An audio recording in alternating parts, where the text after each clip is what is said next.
And it's Dan and James talking about the Villa games. Hello everyone and welcome back to the AVFC Faithful podcast. It's a bit of a different one today. We haven't got Dan with us, but we have got a different Dan. As if by magic, he's appeared out of nowhere. And we were meant to have the other Dan with us, but he's got a migraine, so he's just resting up. And as you can understand, not being on the computer is sort of necessary for that. But yeah, we're going to have a look today, sort of like a squad assessment and potentially how there might be knock-on effects with tactical development and stuff like that. But yeah, we'll get into the sort of squad assessment now, and I think we had a pretty solid window, especially when you look at bringing in Diaby. He's a sort of player in a sense that we both thought might come in the forward area, but in a different sense than what we fully imagined. But yeah, overall, I think it was a pretty solid window. Yeah, I thought, especially given the context of the window, it was a really good window. And yeah, get better soon, Dan. I feel pretty similarly after the Liverpool results. But yeah, I thought it was a decent window given the context that it was a difficult window to maneuver. Newcastle have a lot of money to throw around, and they're aiming for a similar level player to us, kind of the Europa League level player that you're hoping will scale up. Chelsea started doing that. They pivoted away from just buying in elite talent to kind of players under the age of 24 and giving them ridiculously long contracts and spending big money on them. And then you add in the PAF and Saudi Arabia as well when they show up and they don't just buy Benzema looking for the last big payday of his career. They start challenging us for the likes of Diaby. So the market was a really, really difficult one to maneuver, and I think we all hoped that maybe we could get a few more players in that would raise the level of the first team squad. I think, as you said, Diaby came in, and we thought maybe he might be playing as a right winger like he did at Leverkusen, but in Emery's system, he typically had an overlap with him at Leverkusen in the form of Frimpong, and actually that's a role that perhaps better suits Leon Bailey. We've seen Matty Cash there. That I think is his best position was as an overlapping fullback. It gave him that bit of extra space to make up for, he's not the most technical player, excellent physically, but that bit of extra space really, really benefits him.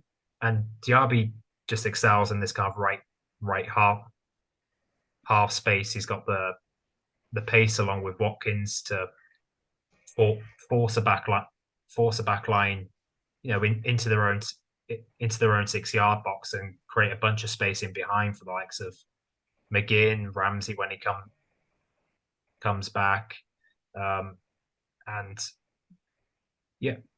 So I think we've done pretty decently. We've added to the core group. We've gone from a group of maybe about 13 players that we could interchange without necessarily lowering the level too much, to a group of 16, even with the injuries that we've had. And we're going to need that with the Conference League this year. We've added progressive passing talent within the build-up unit in Pau Torres and Tielemans, and then we've spread the shots out amongst the forward line a little bit more as well. While we were quite reliant on Watkins for shots and Ramsey for taking players on and creating that bit of space, and we've added a decent amount of that in Zaniolo and Moussa Diaby. So I feel we've done pretty well. Yeah, I think we have. As you say, I think there's been a lot of on the ball threat added. I think we've not really looked at bringing in players that are necessarily defensively solid. We've more have gone for a front-footed, we want to be on the ball approach. And Emery said that a lot already, that he wants us to be more possession centric this season, which we'll go on to soon about the press and stuff. But yeah, the Zaniolo I liked being added because of his physicality and his tight space ability.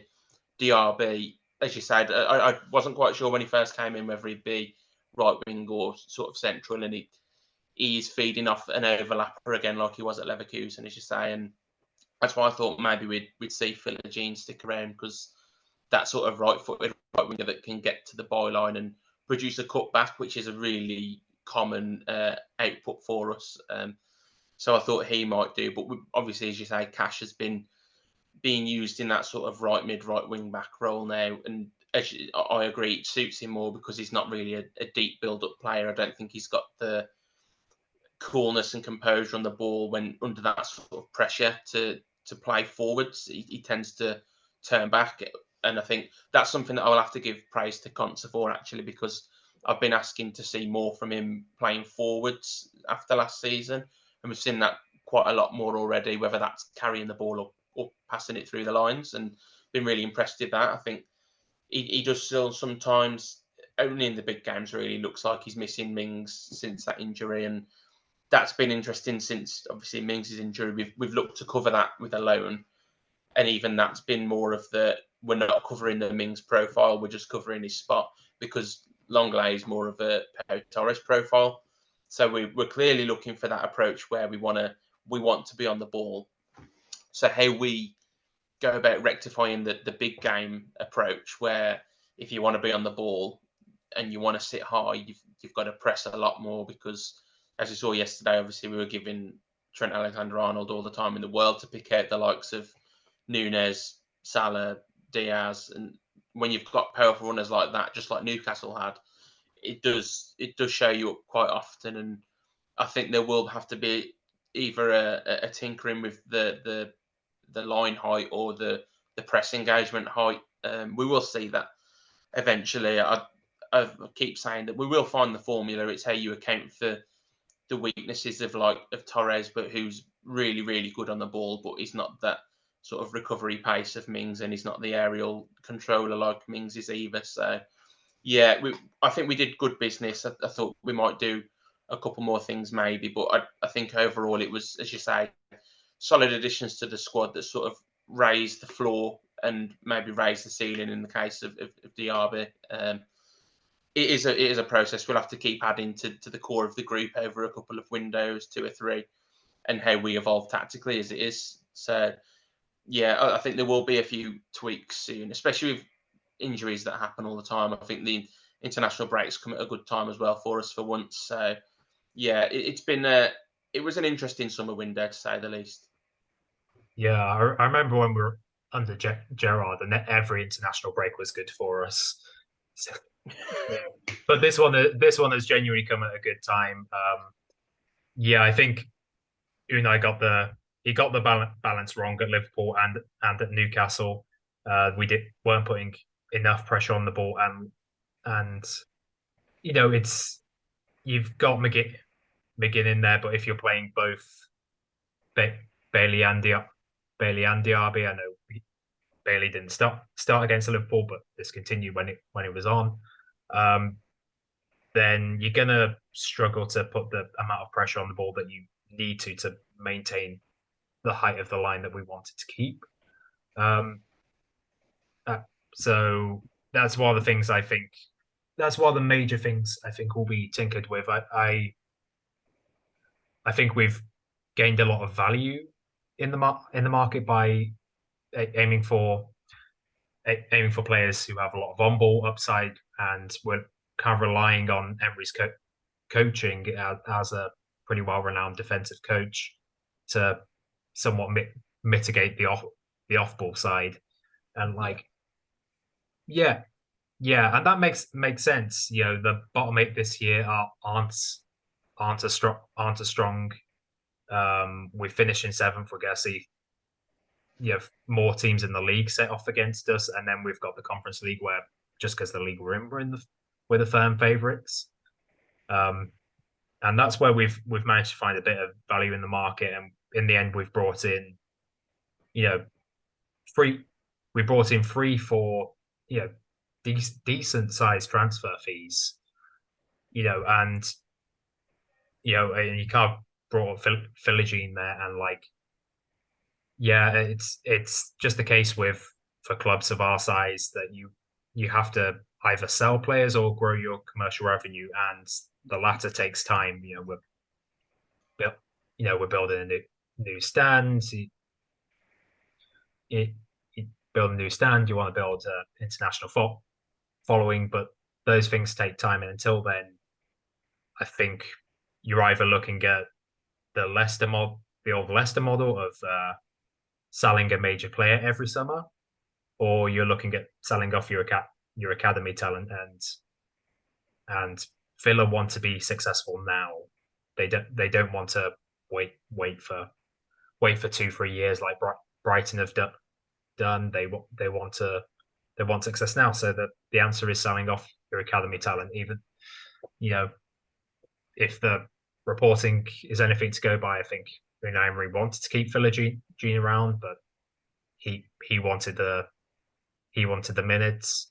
And yeah, it's a real shame, because a game like today would have been absolutely not today, a few days ago, would have been absolutely perfect for him if the plan was to kind of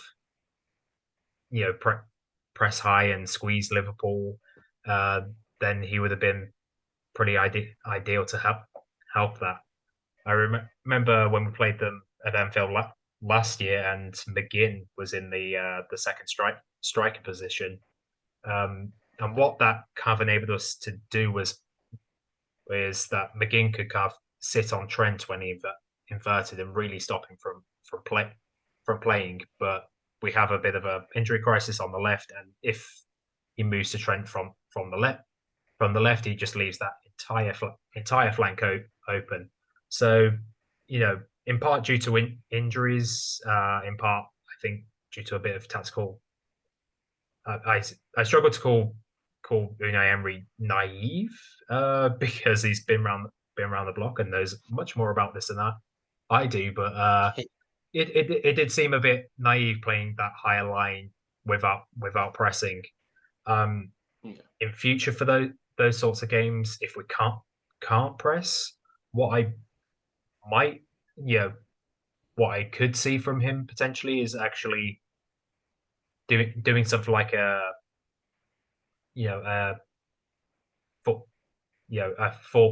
4-6-0 or so, and actually dropping both Watkins and Diaby into the mid block to cut, leaving the defensive line entirely, and just having them cover the kind of in possession double pivot that an inverted fullback makes. But once players like Ramsey are back, I think you could, in future, you could probably play Zaniolo in these type of fixtures. It gives a bit more physical presence than Diaby. And potentially then you could go to a 4-2-4, high press, and try and cover that back line and really pin them back. But I think you need to be slightly pragmatic about these things. And Unai Emery is a manager known for that. I'm a bit surprised by the approach against Liverpool, but I don't think we're going to see the same mistake for our next big fixture. No, I'd be surprised as well. He's a bit of a puzzle solver, so he's going to take that sort of result in the performance and he'll learn something from it. People might say he didn't learn from the Newcastle game, but again, I think he's at this stage of the season, he's still trying things. He even said at the end of the game, he'd sort of accepted that it was a defeat, but he hadn't accepted that this is really vital time to try things. And he obviously brought on Zaniolo, took Bailey off, and he was trying different things out. And it is going to be interesting to see, especially when Ramsey's back and Moreno's back, who both have good off the ball work rate and recovery pace. That's going to help a lot, and I think it opens more avenues with how you press, as you say. I was thinking in the earlier stages of the summer, I wondered if we might venture at some point to a 4-3-3 just because putting someone behind Louise and Kamara, one, helps them press higher with a bit of cover, and two, helps them get forward a bit more when we're on the ball. Because as you say, I think when we're playing teams that are going to have a deeper, lower block, we're going to have to commit a bit more forwards. So I didn't know whether we'd maybe use a more defensively minded number 6 that sits in or drops into the back 2 that becomes a 3, and obviously use the fullbacks that overlap, which would help both Ramsey and Diaby in that sense, that would tuck in then. But that does change the whole dynamic of how we play, obviously, out of the 4-4-2 then. So it's one of those that how we tweak things, how we evolve, and especially when obviously the January market's been undone, and then next summer as well, we'll see even more of what we think Emery might be heading towards. But yeah, it's the whole Kamara, for example, is still learning in a sense. He's been really, really good. I think you can criticise some of his performances when the going gets tough, but he's still only, 22, 23, something like that, and only been in the Premier League for a season. But you can see he's a terrific ball winner, and he's quite a box-to-box midfielder in a sense of when he wins the ball back, he wants to progress it forwards, whether it's carrying or passing, and he also wants to win the ball high. I think when you play him in a double pivot, I think they're really good most of the time, but then when you're up against the top sides, they can be overrun by that quality in the middle when they outnumber you, which is going to happen anyway. If they do outnumber you, you're going to be passed around, and then it is a bit of a struggle for them that you don't know when to jump and who to mark. So I think you do have to sort of structure other players around them then to account for that. But yeah, again, Emery is that pragmatic puzzle solver. So over the next 2-3 months, I think we'll slowly not change, but sort of guide ourselves to some slightly different formula that looks the same, but also addresses the weaknesses in the squad, whether that's the press or whether it's the line height, which I can't see changing too much because that is what Emery likes when it comes to it. So it does depend, how quick we can get Ramsey up and running back to full fitness, which, I can't remember when he's back. I think they said mid to end of September, but then obviously you've got to slowly bring him back, because if you lose him again, bringing him back too early, then you're just back at square one. And then same with Moreno, who's been out for quite a while, to be fair, isn't he? I think he was out from the back end of last season. I really like Moreno just because obviously he has that pace, he has that ball carrying ability, and he has that how he gets to the byline sort of like a winger to cut back. Whereas Dean, you sort of have to account for him, make that space for him, because if you give him the space, he's really lethal. His crossing ability is very good, but considering how we want to play quite left side centric quite often, how we were last season, in order to give Dean that sort of space, you end up having to be a bit more towards the right to isolate his position.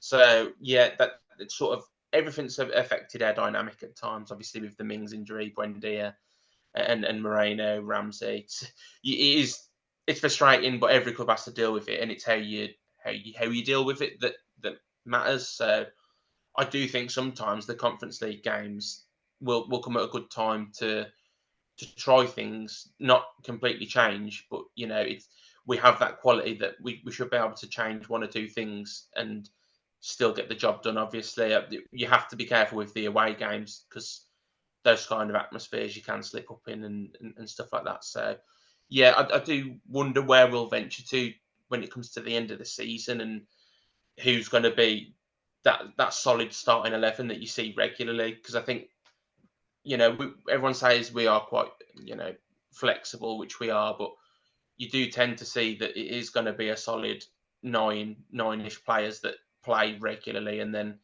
you swap one or two that changes the dynamic slightly. So we just sort of have to be patient with that sense right now. And I am interested to see, especially when it comes to Christmas time, because the fixtures will have already piled up by then, and you're going to have gone through a lot of different styles of games. So that'll be an interesting time, I think.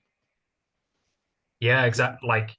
I mentioned the kind of low quality of the bottom 8 this year. And because of that, just the way that the league table is going to be kind of useless until until Christmas, and everyone's had like a decent mix of teams in the bottom and top half. There's a real big golf growing there. So, it's always been the case that like you can't really look at the league table until you're like 10 games in, but I think it would be even further along this season before you really like knowing where you stand, knowing where Villa are going to be standing there this season. But yeah, I to be honest, I never really thought we'd move to that 4-3-3 just because Emery's he's just kind of always been this double pivot guy. But he has typically like to play who basically just runs around and tackles a lot and breaks legs. And I wasn't surprised to see we were linked with Tyler Adams early on in the window, and he's also a good possession passer, which Emery likes. So I'm a little surprised we seemingly didn't try and get that profile in, but the market for defensive midfielders is another part of the market that got especially difficult this year. Everything was benchmarked off Enzo Fernandez going for over 100 million in January, and so if Enzo's worth 100 million, Rice is worth 100 million, as is Caicedo. So it's a bit like Villa's commercial department benchmarking and everything off Arsenal's prices in London. It's not everyone, but it just kind of again emphasizes that we've done a all right job in the market there. As and Kamara is someone that I totally agree with you there. Like I remember I did a data analysis profile in him when he still had about a year left on his contract at Marseille. I did look even back then that this was a guy that liked to get involved every so often in the box, and would probably suit a double pivot that would allow him to get up every now and then. And like I profile, I think a lot of people, myself included, thought we'd probably go looking for a right back after releasing Ash Young, and I wouldn't have been overly surprised if we'd look in the market for someone who could potentially invert and form a in possession double pivot, maybe allowing a bit more freedom to the likes of Kamara and especially Douglas Luiz, who's come on leaps and bounds in the last year, and that Emery, the style really suits him. So, but potentially from the beginning, actually Emery was looking at Konza as that player. I knew we were coming on and talking about the squad, so I had a quick look at his numbers back in his last season at Brentford, and he was kind of averaging at least one progressive carry and 4 to 5 progressive passes per game at Brentford, and that's not really something we've seen at Villa all too much. I think in part that's been a pragmatic thing. He's been next to Mings, who is a good long range passer, whereas Ezra's passing profile in the Championship was always shorter and medium length passes, and then so that kind of right back position potentially has given him just that bit of space, that bit of time to kind of get on the ball and try and draw players on to play the ball through to the number 10s. And I was not unsurprised that he wasn't called up for England in the recent internationals, but I think I'd be quite surprised if he hasn't been by the end of the season, as this kind of next Kyle Walker. He's got the physical attributes. We've always known he's an excellent defender, and the thing that's been missing from his game has been this builder aspect, and the system is getting the best out of him in that respect. Yeah, it is. He's, as I say, he has impressed me this season with how he's been on the ball. His defensive qualities have never been a worry to me, even under Gerrard. That was purely how exposed him and Mings were becoming, which was ridiculous. You knew that he wasn't showing his true level. He was being brought down by the lack of quality when it comes to coaching in that sense. And then obviously Emery comes in. He's raised his game again to what his levels are, and will get better. And as you say, I do expect him to be. He'll either be name dropped or be in the squad come the end of this season. Start of the summer internationals, and it is obviously a Euros year, so I think he will be pushing to get into that squad. He deserves it. He's seriously underrated in terms of sort of coverage he gets around not just social media but the media in general. And I think people will realise over the next few months how good he is. But yeah, I do think as well when it comes to a right back, we are from January time going to come into the sort of Monchi era properly, because when I remember when I was reading up a lot about him, he does most of his gross scouting from June to January, and then the net scouting from January to like May, I think.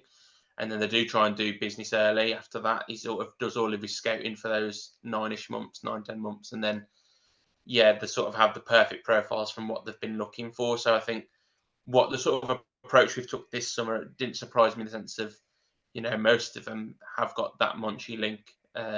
So they're going for known entities that they know have quality that will raise the levels of the squad. And then come next season when we might have to be being a little bit more smart, maybe with FFP, depending on sales, obviously, that can change things as it is. I think we'll have quite a broad shortlist again. So how we approach those two windows coming up is going to be interesting. But I do think that we'll see a couple more of the signings that you might expect from Monchi. And then, a lot of talk from this summer as well. Obviously, people are expecting someone to come in and sort of push Ollie for that starting role. But that's such a difficult thing to approach, not just financially, not just quality levels, but the sort of dynamic that you create in the squad.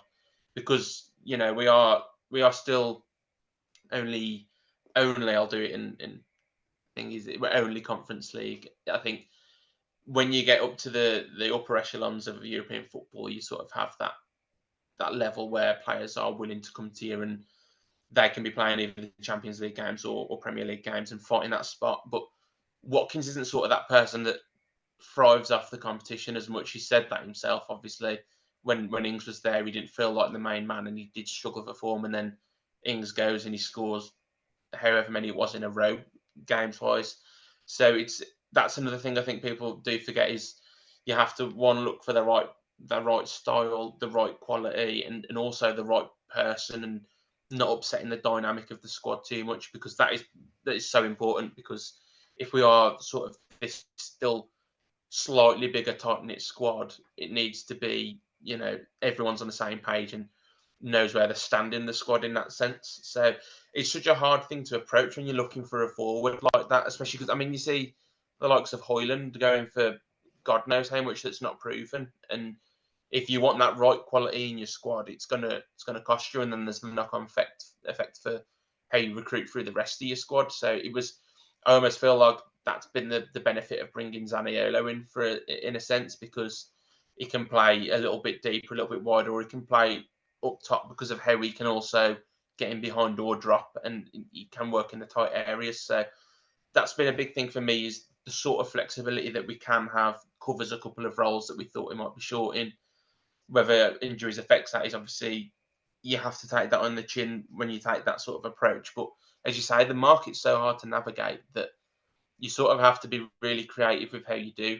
So, and I think Zaniolo was reportedly quite a long-term target in a sense. So, yeah, that was interesting. But I don't know how you feel, but yeah, that striker role was always a tough one to address. I thought it'd be a dynamic player that came in, and Zaniolo might be that. Yeah, it is such a hard role to address. The typical wisdoms in the market's always been the closer to the opposition goal a player is operating in, the more expensive they are.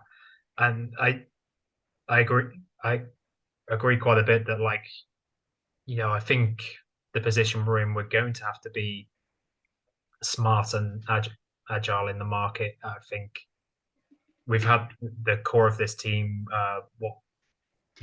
Watkins, Louise, Cash, Mings, Martinez, since the since we were promoted, or the year afterwards, and after about 5 years, you do start have to thinking about, okay, what's the succession plan? We're starting to see what the succession plan is without Mings, and it's not, oh, we just bring in the next Tyrone Mings.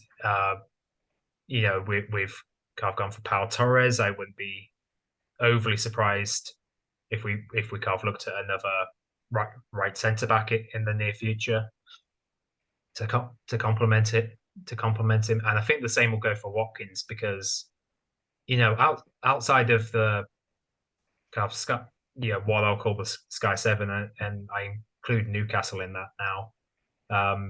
There really isn't. I honestly don't think there's a better forward in the league.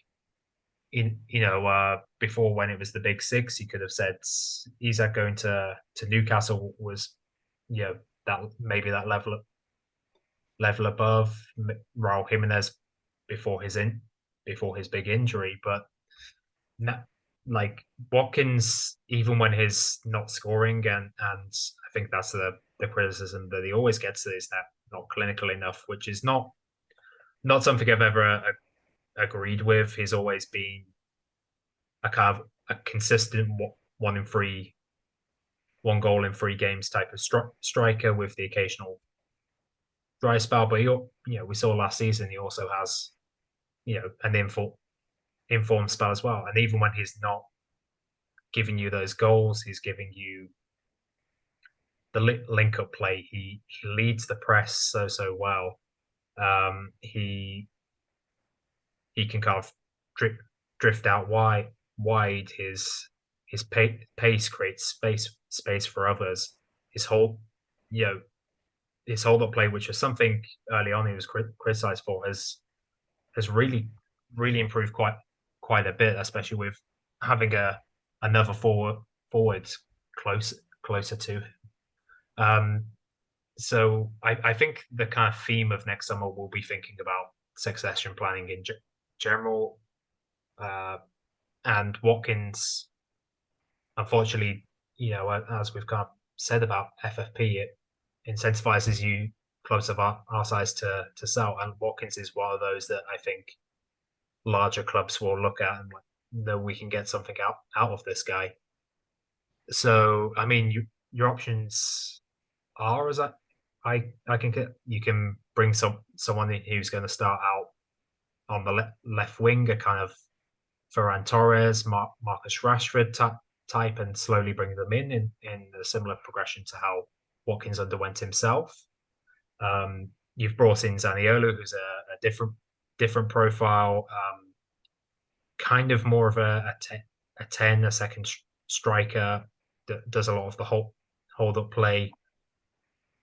You've brought in Duran, who, despite being very, very young, has some of those similar attributes. You probably, I've had a look at his numbers from the MLS, where I think we want to build on his link up play and certainly some of his decision making. But you can kind of see why Emery ended up preferring him to Archer, because the guy presses like an absolute madman.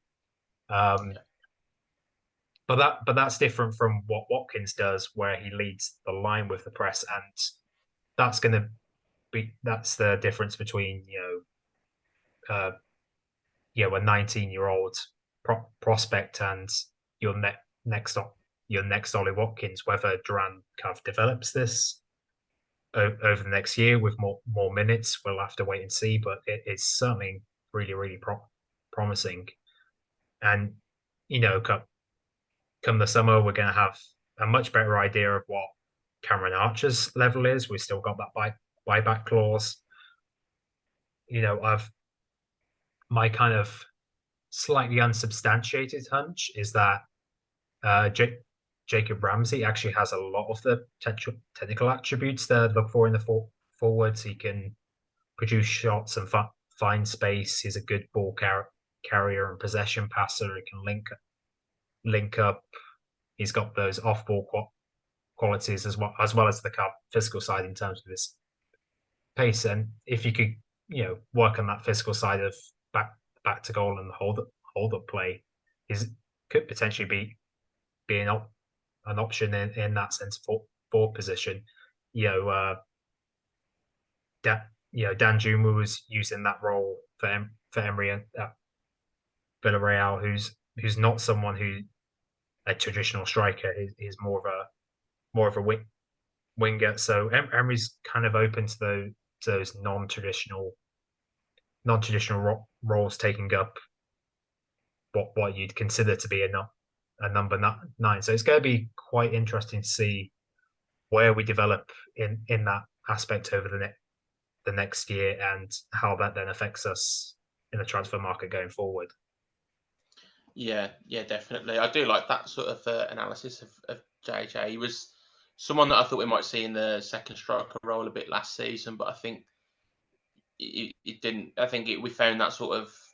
I think it was James Walcott that sort of identified him as a round Deuter in a way, the way that he exploits the space. I think that suited him off that left with Moreno and in that dynamic. But yeah, that's a really interesting sort of thought. I've never quite seen a midfielder come through for us that's got that sort of in the box finishing ability. He's really exciting in that sense, and yeah, he's probably my favourite player just because of how different he is in the system. I do think when he comes back, we're going to open up a new level again. And on Duran, that was the thing for me, that Archer going out was disappointing in the sense of the whole narrative that was around him for a couple of years of, if you give him a chance, he's going to take it. But he showed that on the weekend, but it's how you give him the chances that sort of matters. Whereas Duran, you can fizz a ball into him, and most times it's going to stick. Or if he does have a poor touch, he's got that sort of Watkins trait about him, where he wins balls that he doesn't really have a right to. How he presses and how he recovers from poor touches or anything. So I do think that he is going to be moulded into something that within 2 or 3 years is going to be pretty solid. I think we do need to give him time, but that the Conference League is a nice level to help him grow as a player as well. And I do enjoy that sort of height aspect that he gives us as well, because I mean we don't really play the direct style onto the chest or head often, but in a game where you are looking to break down a low block and you're out wide quite a lot, it gives you an option for them to think about when you've got him in the box in that sense. So it will be interesting to see what it becomes and how we sort of either look to replace Watkins long term or help either of them out with someone that plays next to them. And obviously you have DRB at the moment, but with how things change, it will be interesting to see how we address that in the coming windows. But yeah, overall it's just been such a solid window, I think, and it's been one of those windows, I think, since the Martinez Cash and Watkins window, where I think that it's that 4 or 5 incomings that sort of solidified us the slight level above what we were, even if it's in a different sense. So yeah, I am pleased with what we're watching, and how it's going to tactically evolve is going to be very, very interesting, because as we've both said, it's going to be more of a how we approach being possession centric. So we're going to be seeing a lot of, well, maybe not a lot, but some potential tweaks with how we approach specifically the bigger games. I don't worry too much against teams that are lower and deeper, because I think that's sort of what we've addressed. We don't really slip up as much now against those teams where we might have in previous seasons. I think the pragmatic approach really helps us on the ball from a deep position, and we recycle the ball well in those games. I mean, we still have, those little weaknesses that teams exploit on the counter, but in general, with the quality that we have in the attacking area, I think those games we will win the majority of them. So I think if I was looking at this market at the window that we had and seeing where we might finish at the end of the season, I don't think it changed too much from what I said a couple of months ago. I think a 7th or 8th, getting Europe again and going deep in a competition would be still progress in my eyes, because we haven't had this sort of long of a season potentially in a long time. So if you can keep up the same levels with extra games in your season, I think that's a good step forward, and then anything more is a bonus. Yeah, no, my thoughts exactly. That the aim for me is if you can break that 60 point mark while getting to the semi-final, the fight, like we all want silverware, but cup competitions are they're a crapshoot. Like you have a bad day, all of a sudden you're out. So getting to the semi-final of one of the 3 cup competitions we're in should, I think is within our reach, and that's what I would consider a successful season for us. Yeah, I'm quite interested to see how we will develop, particularly against the that I don't think there's a lot of difference between that kind of 3rd place spot and even all the way down for 9th. You can see any one of Newcastle, Brighton, ourselves kind of coming up to a United or a Tottenham and beating them quite handily, and not being seen as taking a scalp.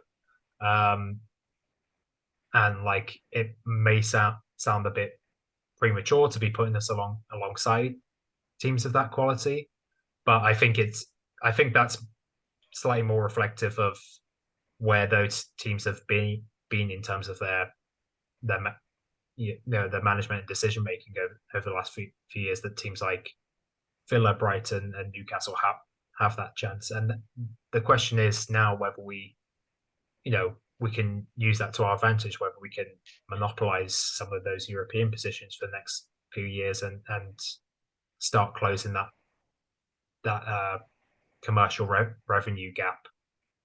But we've seen for the moment. I don't for a second think that slightly weakened Liverpool team was a level above Villa. I think the approach was wrong on the day. And maybe you can look at their forward line of Nunes, certainly like Nunes, Salah, Luis Diaz, and like say, well, Villa couldn't afford that, and that's certainly true. But then you look, Liverpool have an entirely new midfield, and there's really, I think there's still an opportunity while Chelsea, Tottenham, and Liverpool in particular are all going through this rebuild phase where we can jump in there and make it, and if we get things right, we can make it stick.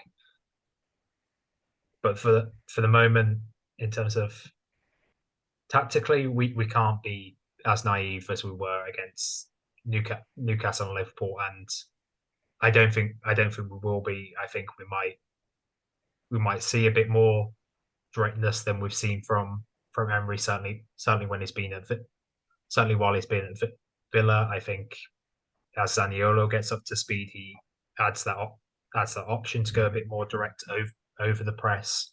Although I don't expect him to be starting league games all too often. Durant adds that as well. So yeah, despite the couple of teeth kickings we've received, it's the most positive I've been able to be about this club for a long time. I know a lot of people feel very like the same about it, and I'm really excited to see where it goes this season. Yeah, I agree. I think that's spot on. I think that's a really good place to leave it. I think yeah, we've still got to be positive. A result like that's not easy to take, but it's also possible against a team with that quality. And if you are, as you say, you don't want to say a coach at the level of Emery is naive, but that the approach, if you look at it, does feel a bit, questionable in a sense. But I would love to know what the thoughts behind the game plan. That'd be really interesting to hear from from him in general. But there's just something that you sort of have to try and then analyze yourself. But yeah, as I say, still got to be positive. It's a long season. I keep saying that there's ups and downs, and coaches never get everything right. And we've got a coach that we've seen get more right than wrong. So it's going to be a really fun season. The group stages of the Conference League start soon, and I think that's going to be a really nice time for fans to sort of regather their thoughts and be excited again for the season. So yeah, I've enjoyed this chat. I always love a bit of analysis, and especially after a window, sort of assessing the squad. So yeah, thanks for coming on, Dan. Yep, thank you very very much for having me on and inviting me. I've really enjoyed the chat as well. Yes, I hope Dan gets better soon. And yeah, thank you very much. No problem. It's is it at 1874 Pritch on Twitter?